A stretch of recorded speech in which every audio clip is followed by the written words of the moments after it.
Good morning, everybody, and this is your S&P 500 day trade setups for today. So just starting off on the weekly, just to highlight something, and that is that we have this pretty strong area of support. We have broken through it this year. You can see we did get sort of a week that we closed below it, but then we basically bounced off it. So I suspect we should see some kind of fireworks at this level. But at the same time, just have a careful look at what structure is forming here. We have a pretty big weekly head and shoulders. So anything can happen, obviously. But for me, this is an area that we need to pay attention to. So Friday we said stay out of it. If we'd known that there was going to fall, it would have been a nice short.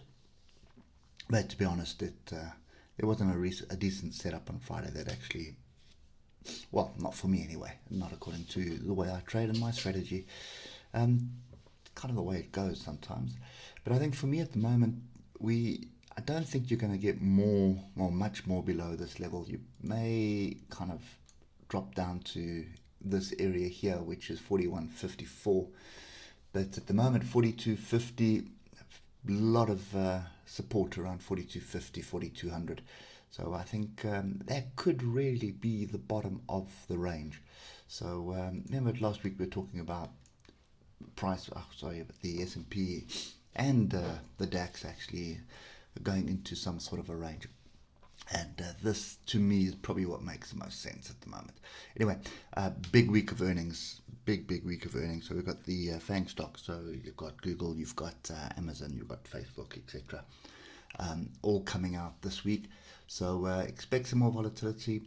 We had a big fall on Friday, and that was really just based on the fear that we are now going to have the interest rate hikes that the Fed have been talking about.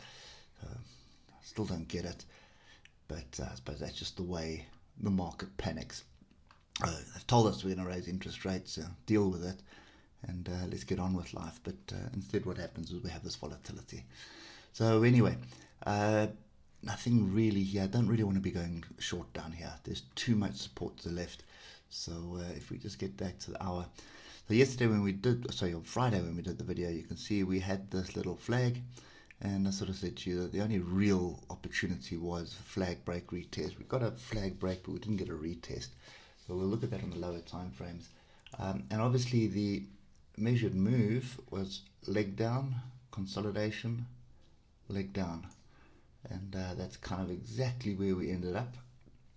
We've had 2 hours of down this morning. Well, that's just Asia just feeding off what happened on Friday, but at the moment you can see we're sort of flirting with this 42.50 area. So looking at all the oscillators from the hour to the 8 hour, you can see the 8 hour, there's still a little bit more downside to come. No diversions, anything to speak of, but you should see us dropping below the 20 and then crossing over before you start looking for a move back to come and test these moving averages. So for me at the moment, today is another kind of sit on hands day. There's no real structure on the hour. You can see we're in this area of support. You see on the hour, you can see how we were up and above this 42.50 area. So above it, below it, above it, below it. We tested it there. We had a 1 bar test here on, what was that, the 15th of March. Let's just get that right. 16th of March, sorry. So we had a 1 bar test on the 16th of March, which was here. And that was the last time we had it. So right now, we're back in that area. So yeah, I think for me it's really just need to sit and wait. Possibly more downside down to 41.50.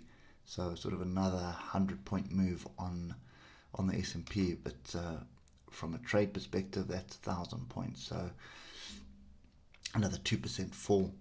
So that's the one side of it, but the other side of it is we could start getting some results coming through this week, which then just pushes the Nasdaq up, and with that pushes the Nasdaq up, it's going to push the S&P up as well. So yeah, reluctant to go long, that's for sure. Also reluctant to be short right now. I need structure, and there's no structure. I think that's the bottom line. So anyway, I have a few options today, and the one is this trend line on the 15. I need this level in, so let's keep that in. So there is the first trend line, and then there is another one